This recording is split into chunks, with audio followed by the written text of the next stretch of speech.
Thank you, thank you, thank you. मैं mister Rajesh Kumar पेनेंसिया multi classes के बैनर से आप सभी महत्वाकांक्षी एवं जिज्ञासु लोगों को दिल की अनंत गहराइयों से हार्दिक हार्दिक स्वागत है, अभिनंदन है, वंदन है।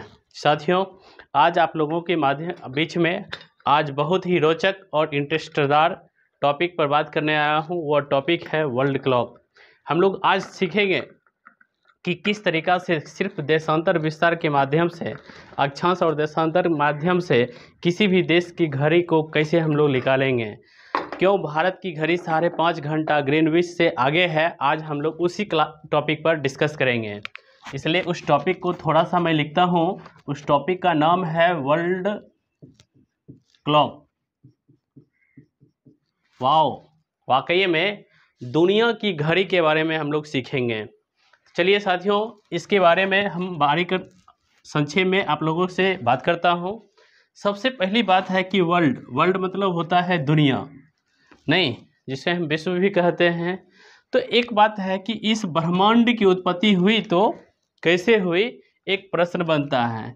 तो इसकी उत्पत्ति की आज अलग अलग लोगों का, अलग अलग खगोलवेता का अलग अलग मत है, लेकिन उसमें से 4 सिद्धांत आज के डेट में लागू होता है। उस चारों सिद्धांत के बारे में हम आपको कभी दूसरे वीडियो के माध्यम से मिलेंगे। आज हम आप लोगों से बात करने वाले हैं, वो है वर्ल्ड क्लॉक। तो वर्ल्ड क्लॉक निकालने के लिए हमें किस किस चीज़ों की आवश्यकता होती है, किस चीज़ की रिक्वायर्ड होती है, उसको बारे में हम लोग देखेंगे। जैसे कि अगर ये दुनिया है, ये अगर दुनिया है तो पहले हम देखते हैं कि इसमें हमारा भारत कहाँ होगा।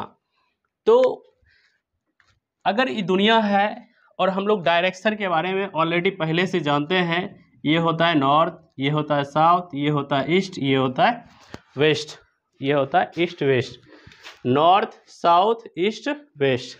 अगर ये दुनिया को देखें ज़रा, तो ये इसका जो एक पोल है, ये इसको कहते हैं, जैसे कि आप यहाँ समझ सकते हैं, ये इसको कहते हैं उत्तरी ध्रुव, नॉर्थ पोल।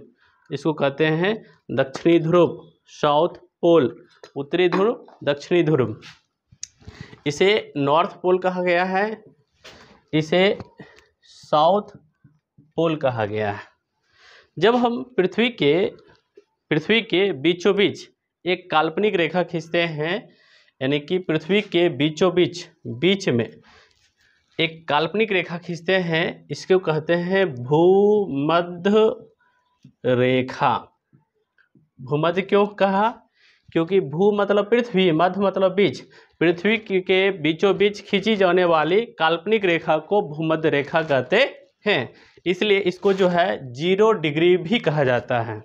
और इसका एक तीसरा नाम है, इसे विषुवतीय रेखा भी कहा जाता है।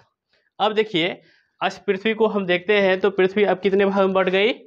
तो 2 भागों में, एक भाग उत्तर वाला, दूसरा वाला दक्षिण वाला। तो इस भाग को हम लोग कहेंगे उत्तरी गोलार्ध। गोलार्ध इसलिए कहे, क्या कहेंगे इसको? उत्तरी गोलार्ध। उत्तरी मतलब उत्तर, गोलार्ध, गोलार्ध मतलब गोला का आधा, इसलिए हम इसको उत्तरी गोलार्ध कहेंगे। ये दक्षिण वाला पार्ट है, इसलिए इसको कहेंगे दक्षिणी गोलार्ध। यानी कि पृथ्वी अब ये 2 टुकड़ा में बढ़ चुकी है। एक पार्ट को कहेंगे उत्तरी गोलार्ध, दूसरे पार्ट को कहेंगे दक्षिणी गोलार्ध। अब इस पृथ्वी को ये हम लोग क्या किए हैं, ये हॉरिजेंटल लाइन खींचे हैं। अब हम वर्टिकल लाइन खींच कर देखते हैं, उदग्र रेखा खींचते हैं। अगर ये नॉर्थ पोल से साउथ पोल की तरफ खींचते हैं, यानी कि उत्तर से दक्षिण की तरफ खींचे जाने वाली काल्पनिक रेखा को देशांतर रेखा कहते हैं। तो हम लोग देखेंगे कि इसको 0 डिग्री देशांतर रेखा भी कहेंगे, तो इसे अंतर्राष्ट्रीय तिथि रेखा भी कहते हैं। तो इसको हम लोग बाद में देखेंगे, आगे की क्लास में चर्चा करेंगे। मैं अभी आपको बता रहा हूँ, इसको क्या कहेंगे? देशांतर रेखा, 0 डिग्री देशांतर रेखा। तो देशांतर रेखा किसको कहे? फिर से एक दफा, कि उत्तर से दक्षिण की तरफ खींचे जाने वाली काल्पनिक रेखा को देशांतर रेखा कहते हैं। आप इसको ऐसे कह सकते हैं, ग्लोब पर उत्तर से दक्षिण की तरफ खींची जाने वाली काल्पनिक रेखा को देशांतर रेखा कहते हैं। और अक्षांश रेखा किसको कहे कि भूमध्य पर यानी कि ग्लोब पर या पृथ्वी पर बीचों बीच भूमध्य रेखा बीचों बीच खींची जाने वाली काल्पनिक रेखा को, किधर से, पश्चिम से पूरब की तरफ खींचे जाने वाली काल्पनिक रेखा को हम क्या कहेंगे, अक्षांश रेखा कहेंगे। Very good. चलिए अब देखते हैं कि पृथ्वी कितने भाग में बट गई। यानी कि यहाँ से ये देशांतर रेखा से इधर वाले पार्ट को कहेंगे पूर्वी गोलार्ध, और ये देशांतर रेखा जो 0 डिग्री है इससे पश्चिम की तरफ वाले को कहेंगे पश्चिमी गोलार्ध। अगर हम ये अक्षांश रेखा और देशांतर रेखा के काटने से, यानी कि दोनों काटता है, तो अगर हम देखते हैं मैथ की भाषा, मैथ के गुरुजी आपको बताते हैं, ये x और इसको x डैश कहते हैं, इसको y, इसको y डैश कहते हैं, तो ये 4 कोऑर्डिनेट में बट गया। जस्ट अगर पृथ्वी को हम देखते हैं इसको कहेंगे नॉर्थ ईस्ट, यानी कि उत्तरी पूर्वी गोलार्ध, इसको कहेंगे नॉर्थ वेस्ट, इसको कहेंगे साउथ वेस्ट, और इसको कहेंगे साउथ ईस्ट। यानी कि अगर हम भारत को देखें कि हमारा विश्व में, यानी कि वर्ल्ड में भारत हमारा कहाँ है, तो हम कह सकते हैं कि हंसता खेलता हुआ भारत, खिलखिलाता हुआ भारत, वह है उत्तरी पूर्वी गोलार्ध में स्थित। बात समझ में आई? कहाँ स्थित है? उत्तर पूर्व गोलार्ध में हमारा भारत क्या है, स्थित है।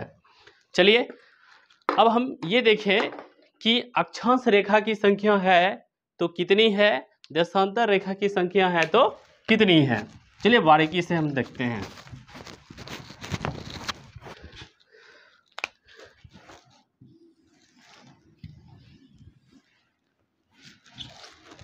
जस्ट लाइक हम ये बनाए हैं, इसका एक प्रतिरूप है, क्योंकि साइंस जो है वह सपोज पर टिका हुआ है, यानी कि एक सपोज ऐसा वर्ड है जिस पर पूरी साइंस टिकी हुई है।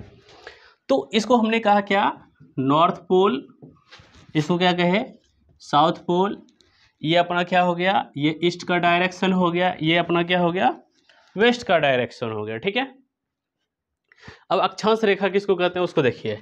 हमने क्या कहा अभी जस्ट, इसको क्या कहे 0 डिग्री, 0 डिग्री यानी कि भूमध्य रेखा, भूमध्य रेखा। इसको उत्तरी गोलार्ध, उत्तरी गोलार्ध में कितनी अक्षांश रेखा है जरा देखते हैं। एक खींचा गया इसे रेखा, इसको कहा 1 डिग्री उत्तरी अक्षांश रेखा। फिर क्या कहा 2 डिग्री उत्तरी अक्षांश रेखा। फिर क्या कहा 3 डिग्री उत्तरी अक्षांश रेखा। ठीक है, इसी तरीका से कितना खींचा गया है रेखा की संख्या, यानी कि 90 डिग्री अक्षांश, 90 डिग्री उत्तरी अक्षांश रेखा।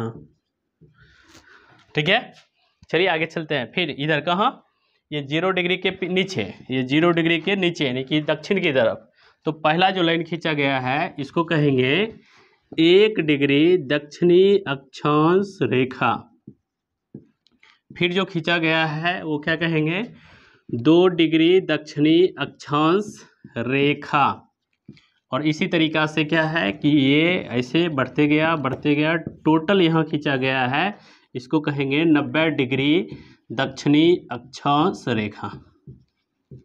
अब एक प्रश्न बनता है कि पृथ्वी पर अक्षांश रेखाओं की संख्या कितनी है, तो हम देखते हैं कि अभी टोटल अक्षांश रेखा की संख्या, अक्षांश रेखा की संख्या कितनी है, तो हम कह सकते हैं एक 0 डिग्री वाला ये इक्वेटर लाइन, ठीक है, और 90 डिग्री नॉर्थ में, 90 को लाइन कहाँ खींचा गया है नॉर्थ में, और 90 को लाइन कहाँ खींचा गया है साउथ में।